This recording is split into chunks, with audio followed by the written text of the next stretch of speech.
എടി നിന്റെ വീട്ടിൽ നിന്നേ പപ്പയും മമ്മിയും അളിയനും പിള്ളേരൊക്കെ ഉണ്ട്. അവർക്ക് കഴിക്കാൻ എന്തെങ്കിലും ഉണ്ടോ അവിടെ? ചേട്ടായുടെ വീട്ടിൽ നിന്ന് ആരെങ്കിലും വന്നു കഴിഞ്ഞാൽ അത് ഉണ്ടാക്കുക ഇത് ഉണ്ടാക്കുന്ന പറഞ്ഞാൽ എനിക്ക് പണി തരും. ഇന്ന് ചേട്ടായിക്ക് നല്ലൊരു പണി കൊടുത്തിട്ട കാര്യമുള്ളൂ. അതെ, നമുക്ക് കുറച്ച് മട്ടൻ ബിരിയാണി മേടിച്ചാലോ? മട്ടൻ ബിരിയാണി മേടിച്ചാൽ കഷ്ണം കുറവായിരിക്കില്ലേ? അതിന്റെ കൂടെ വല്ല ചിക്കൻ 65 അതുപോലെ ബീഫോ അങ്ങനെ എന്തെങ്കിലും മേടിക്കണോ? ദൈവമേ, പണി ചോദിച്ചു മേടിക്കുകയാണല്ലോ. ചിക്കൻ 65 മേടിക്കാം, പിന്നെ കുറച്ച് ബീഫും മേടിക്കാം, പിന്നീടല്ലോ കുറച്ച് മീൻ പൊള്ളിച്ചതും മേടിച്ചാലോ? ഈ പിള്ളേര് ഇതൊക്കെ കഴിക്കൂടി? പിള്ളേര് ബിരിയാണി ഇതൊന്നും കഴിക്കില്ല. നമുക്ക് പിള്ളേർക്ക് ചിക്കൻ നൂഡിൽസ് മേടിക്കാം. ചിക്കൻ നൂഡിൽസ് മേടിക്കാം. പിന്നെ പിള്ളേർക്ക് ഐസ്ക്രീം ഭയങ്കര ഇഷ്ടമായിരിക്കില്ല, അത് മേടിക്കണ്ടേ?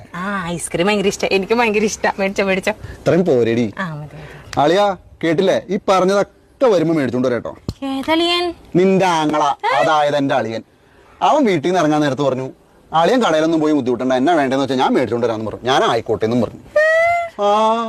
ഇനി എന്തെങ്കിലും വേണോ? വേണമെങ്കിൽ ഇപ്പൊ വിളിച്ചു പറയാം.